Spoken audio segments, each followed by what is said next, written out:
Hey boys and girls, I hope everyone is doing well. Today we're going to continue on 10.2, which is finding the probability of events. So what we're going to do today is we're going to focus on creating Venn diagrams. So I have a few examples for you. First one says, 10 cards, each printed with a different whole number from 16 to 25, are shuffled and placed face down. A card is drawn at random from the 10 cards. Let A be the event of getting a number that is a multiple of 3. Let B be the event of getting a number that is a multiple of 5. So what I'm going to do here is I'm just going to go ahead and say, hey, look, here are cards. I have my 10 cards. I have a 16, 17, 18,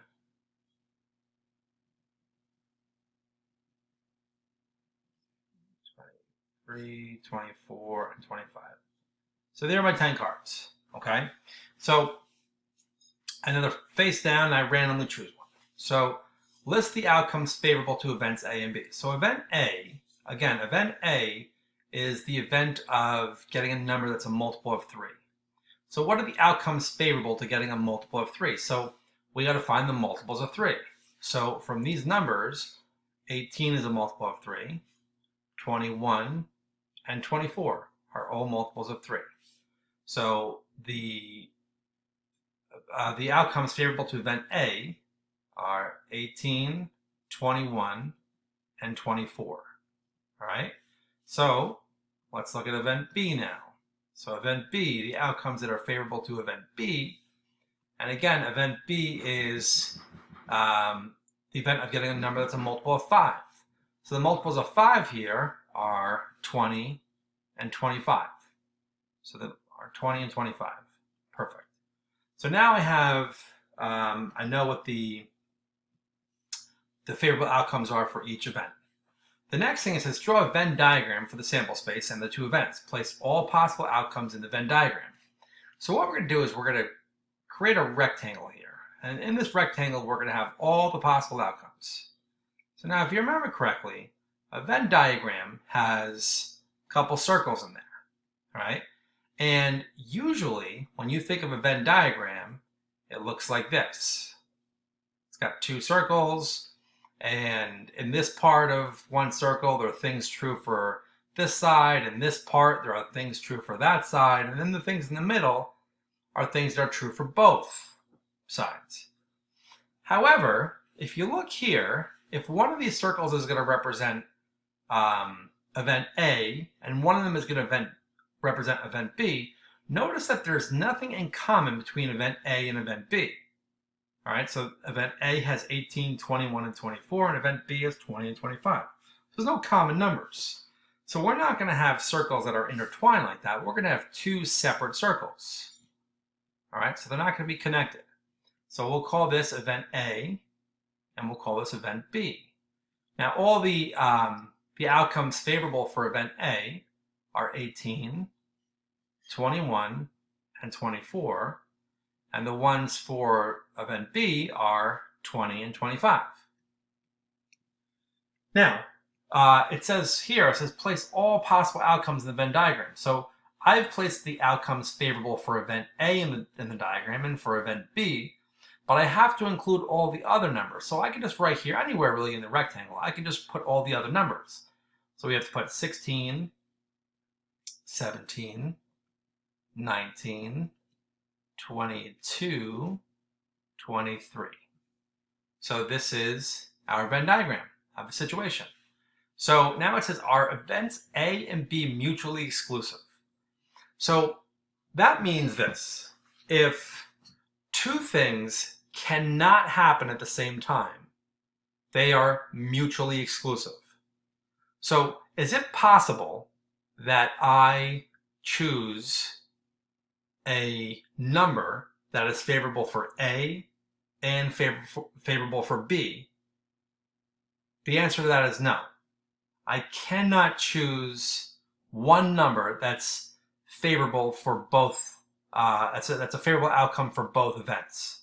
So therefore, the answer to this is yes. They are mutually exclusive because they can't happen at the same time. It's got to be one or the other. For here, it says find the probability of event A. Remember, probability we talked about being favorable over total outcomes, right? So the probability of A, well, there are 3 favorable outcomes for A, and there are 10 total outcomes. There's 10 numbers in here. So the probability of A is 3/10, and the probability of B, there are 2 favorable outcomes. So this is for A. And for B, there are 2 favorable outcomes out of a total 10 possible outcomes. And then, of course, I can reduce that to 1/5. So here are the answers. Okay, so for this one, same thing. We have 10 cards again, have the following numbers printed on them: 3, 6, 9, 11, 19, 27, 35, 39, 40, and 45. A card is randomly drawn from the 10 cards. Let W be the event of getting a number that is an odd number greater than 20, and let V be the event of getting a prime number. So first, let's list the favorable outcomes for each event. So for W, the favorable outcomes, again, are getting a number that's odd greater than 20. So let's see what satisfies that. So all these numbers are less than 20, so none of them work. So here we have 27, 35, 39, and 45. So 27, 35, 49, and 45. All these numbers are greater than 20 and they're odd. For event V, that is getting a prime number. So let's see, let's list all the prime numbers from this list of 10 numbers here. We have 3 is prime, 11 is prime, 19 is prime, and that's it. So 3, 11, and 19, these are prime numbers. Now, just a quick little review. Prime numbers only have 2 factors. So for example, if I list the factors of 3, only 1 and 3 go into 3 evenly. 6, on the other hand, is not prime, it's composite because it has more than 2 factors. 1 goes into 6, 2 goes into 6, 3 goes into 6, and 6 goes into 6. So here we go. So now, our Venn diagram. So again, we're going to start with a rectangle here. All right. Now, let's think are the circles going to overlap? So when we look at this list, is there a number that appears on both lists? And the answer is no. So therefore, our circles are not going to overlap. So we'll call this W, we'll call this V. So for W, we have 27, 35, 39, and 45. And then for V, we have 3, 11, and 19. And then, of course, we have to write everything else in here that doesn't fit into W or V. So what do we have? We have 6, 9, so we have 30 and 40, right? 6, 9, and 40. So now keep in mind there's 10 cards. Let's just make sure we check we have 10. This is 4 here, and that's 3 there. That's 7 plus 3 is 10. So we've accounted for all the numbers. So now, are they mutually exclusive? Again, if they can't happen at the same time, then yes, they are mutually exclusive. So here, I cannot choose a number that satisfies both W or V. It's got to be one or the other, right? So or neither. So like as these ones down here. So the answer is yes, it is mutually exclusive. Yes, it is mutually exclusive because they can't happen at the same time. Now keep in mind, so this one right here, the circles were separated. This one, the circles were separated. So when the circles are separated, the answer to that mutually exclusive question is going to be yes. The next thing we want to do is we want to find the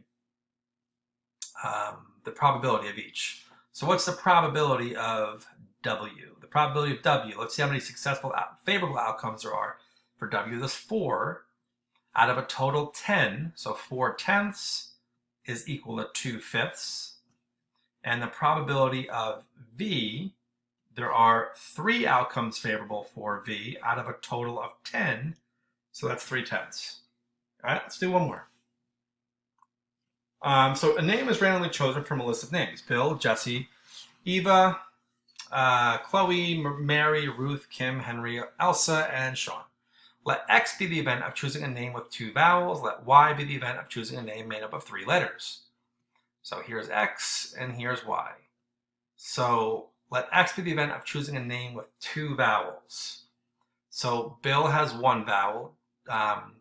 Jesse has 2 vowels. So this is, we have Jesse here. Eva has 2 vowels. Chloe has 2. Mary has 1. Ruth has 1. Kim has 1. Henry has 1. Elsa has 2. And Sean has 2. Okay, let Y be the event of choosing a name made up of 3 letters. So, Eva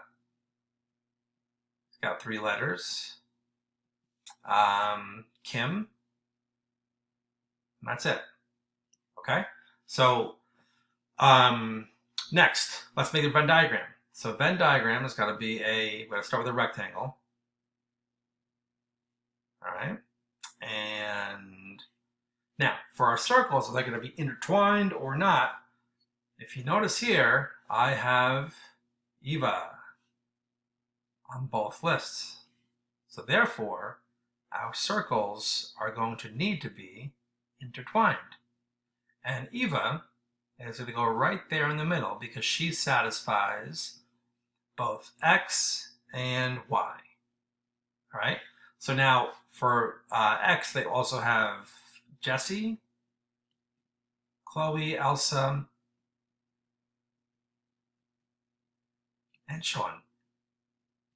And then for Y, the other one that's favorable for Y is Kim. All right. Now, let's see what names aren't included. So we don't have Bill, so we have to put Bill here. We got Jesse, Eva, Chloe. We don't have Mary. Ruth. We have to put Henry here. So perfect. So we have, just to confirm, we have 1, 2, 3, 4, 5, 6, 7, 8, 9, 10 names. So 1, 2, 3, 4, 5, 6, 7, 8, 9, 10. Perfect. So there's my Venn diagram. Now the next question, are they mutually exclusive? And the answer to that is no, they are not. They are not mutually exclusive. And the reason why I know they're not mutually exclusive is because I can satisfy both X and Y with some outcome. And that outcome is Eva. Since there's a favorable outcome that satisfies both of them, they are not mutually exclusive. All right, the probability of X, let's see, for X we have 1, 2, 3, 4, 5. Don't forget Eva. We have 5 favorable outcomes out of a total of 10. So the probability of X is 1/2. The probability of Y, we have 2 outcomes that are favorable for Y out of 10, which is the same thing as 1/5. All right? So that's it. That's all we're doing today. Making some Venn diagrams. Email me if you have any questions.